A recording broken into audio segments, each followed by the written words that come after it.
Thank you, my friend, Prime Minister Modi, Narendra. Thank you for your exceptional friendship and hospitality that you showed me, my wife, our delegation. I was deeply moved today in the celebration, at the ceremony. It was an expression not only of the honor you showed me, but the honor you show the people of Israel and the state of Israel. You are a revolutionary leader, in the best sense of the word revolution. You are revolutionizing India.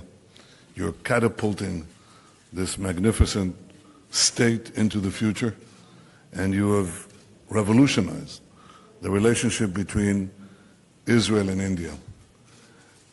I'm the son of a historian.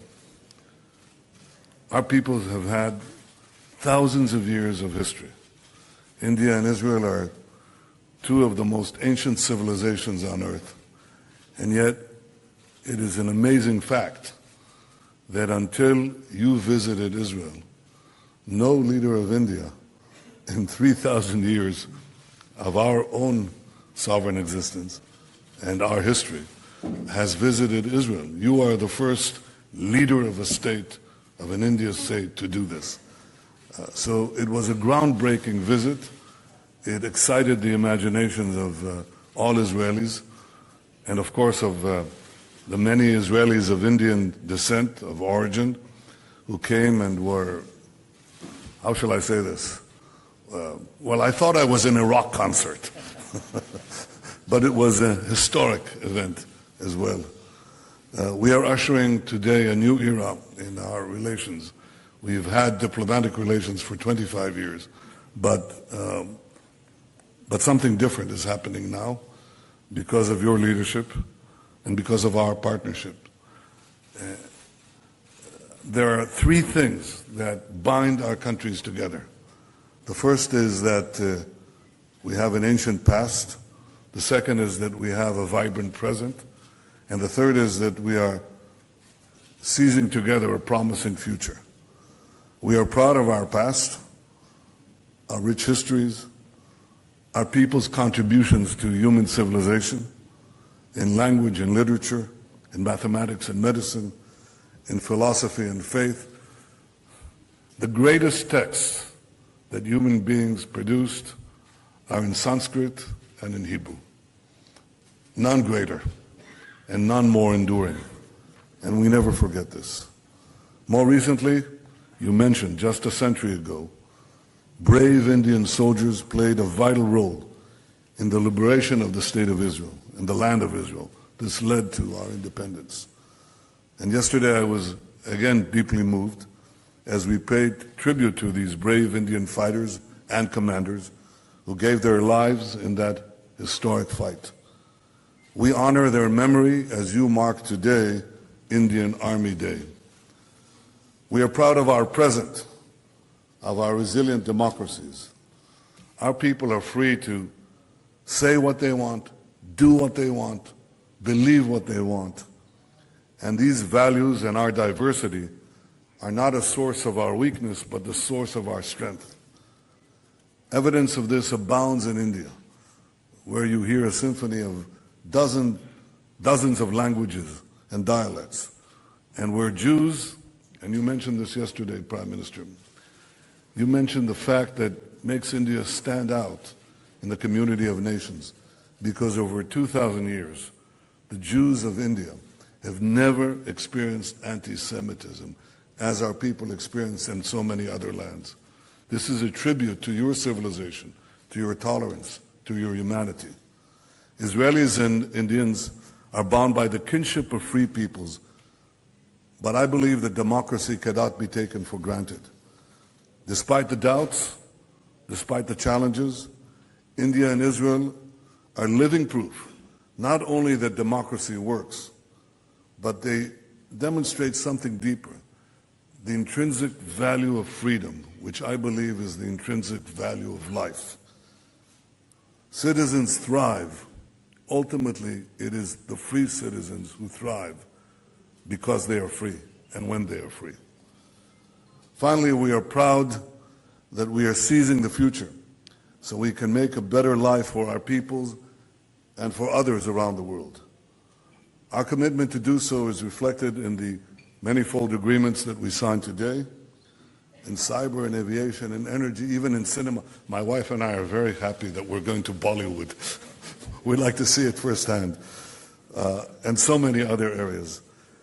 Israel is a fountainhead of innovation. It's a global force of technology. India abounds with creativity, with ingenuity, with scientists, with mathematicians. And I think that when we join our respective talents together, we can achieve tremendous things for our people. We can actually achieve, you say we want more. Prime Minister Modi and I are the same. We want more for our people. We want it now. We want it yesterday. But one of the things that Israel brings to this world of innovation is that we achieve more with less. More crops with less water. More energy with less expenditure of money. More with less. We want more, a lot more, and we can do that even more productively by cooperating. When you and I walked shoeless along the Mediterranean shore, we drank seawater that was purified before our eyes, using technology that will save untold lives. India and Israel are working together to provide clean water, to increase crop yields, to keep our people safe from terrorism and other challenges to the future we both seek. You mentioned the areas, agriculture, where I presented to Prime Minister Modi an idea of revolutionizing Indian agriculture as we're revolutionizing Israeli agriculture. Precision agriculture that goes down to the individual plant. Some plants need more water, some less. We can see it today with big data, with drones, with other instruments of technology to make farmers produce much more crops with less. We're talking about cooperation in science and technology in every field, and we're talking about cooperation in defense so that our people are always safe and always secure. Indians and Israelis know too well the pain of terrorist attacks. We remember the horrific savagery in Mumbai. We grit our teeth. We fight back. We never give in. My friend, last night, you again showed us your tremendous hospitality. And when you hosted Sarah and me at your home so graciously, it was brilliantly lit, illuminated by the national colors of India and Israel. And I thought at that moment about your honesty, your passion, your vision, your commitment, and it fills me with hope that this new era of India-Israel relations will bring unprecedented benefits to India, to Israel, to all humanity. And finally, and this is perhaps the most important statement that I can make here, my friend Narendra, anytime you want to do a yoga class with me, it's a big stretch, but I'll be there. Trust me. Thank you very, very much. Thank you, my friend.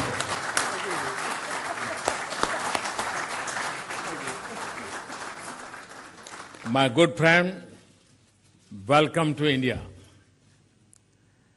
Your visit, Prime Minister, is a long-anticipated moment in the journey of friendship between India and Israel. Your visit is also a fitting climax to the commemoration of 25th year of diplomatic relations between India and Israel. As our first honored guest in 2018, your visit marks a special beginning to our New Year calendar. It comes at an especially auspicious time as people are all over India are rejoicing the arrival of spring, renewal hope, and harvest. The festivals of Lohri, Bihu, Makar Sankranti, and Pongal celebrate the splendor of India's diversity and unity. Friends, last year in July, I carried the greetings and friendship of 1.25 billion Indians during my momentous journey to Israel. In return, I was overwhelmed by the generous affection and warmth of the Israeli people led by my friend Bibi. In that visit, Prime Minister Netanyahu and I promised each other and our people to build a strategic partnership of hope and trust and progress, of diverse and cutting-edge cooperation, and of joint endeavors and shared successes. Such a promise flows as much from the natural affinity and friendship that have linked us for centuries, and it does from the compelling win-win case for engagement in almost all spheres. And it is a measure of our shared ambition and commitment that 6 short months after that visit, your extraordinary visit is taking place to India. Today and yesterday, Prime Minister Netanyahu and I reviewed the progress in our relations and renewed our conversation on the possibilities and the opportunities that beckon us and need to be seized. Our discussions were wide-ranging and intensive. They were marked by the desire to do more. Prime Minister, I have a reputation of being impatient in getting results. If I may let out an open secret, I know that so are you. Last year in Tel Aviv, you had expressed the intent to cut down bureaucratic red tape with a machete and forge ahead with speed. Prime Minister, I am happy to tell you that in India, we are well on our way to doing just that. We have imparted our shared impatience to the implementation of our earlier decisions. The results are already visible on the ground.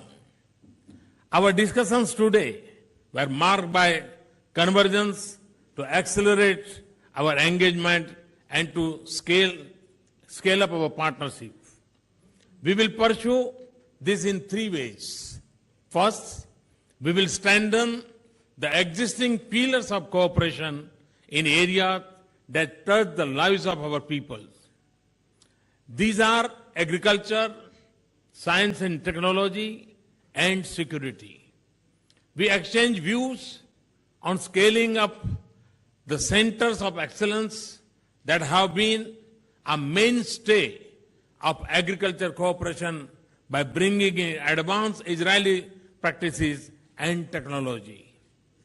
In defense, I have invited Israeli companies to take advantage of the liberalized FDI regime to make more in India with our companies.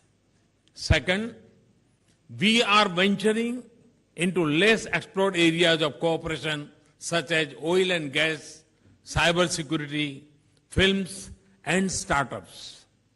You will find this reflected in the agreements that we are just exchanged.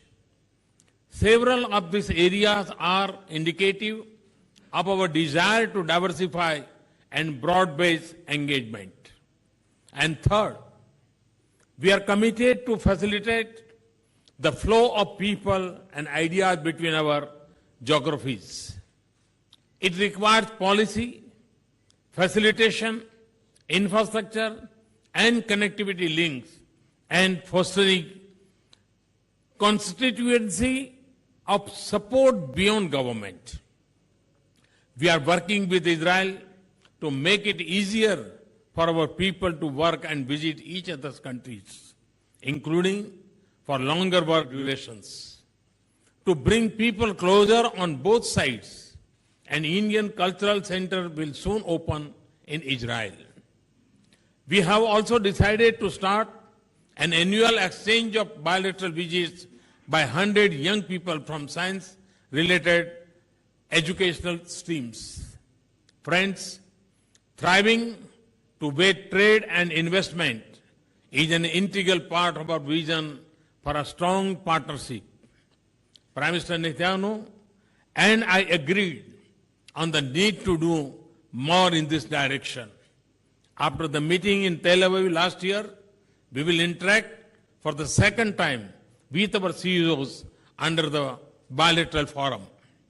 I welcome the large business component that Prime Minister Netanyahu has brought along with him. Prime Minister Netanyahu and I also exchange perspectives on the regional and global situation. We reviewed our cooperation as a factor for stability and peace in our region and the world. Friends, yesterday, as its first stop after touching Indian soil, Prime Minister Netanyahu joined me at the renamed Teen Murti Haifa Chowk to pay homage to the memory of the brave Indian soldiers who laid down their lives a century ago in the Battle of Haifa in Israel. We are both countries that have never forgotten our history and our heroes. And we deeply appreciate this gesture by Prime Minister Netanyahu. As we look to the future of this exciting partnership with Israel, I am filled with hope and optimism. In Prime Minister Netanyahu, I have a counterpart who is equally committed to taking the India-Israel relationship to soaring new heights. Finally, I am delighted to have the chance to be with you, Prime Minister, in my home, and yourself, Excellency, in my home state, Gujarat, day after. There we will have another opportunity to see the fulfillment of the promise which our mutual cooperation holds in diverse areas such as agriculture, technology, and innovation. I wish Prime Minister Netanyahu and Mrs. Netanyahu and the delegation a memorable stay in India. Thank you. Thank you very much. Toda Rabba.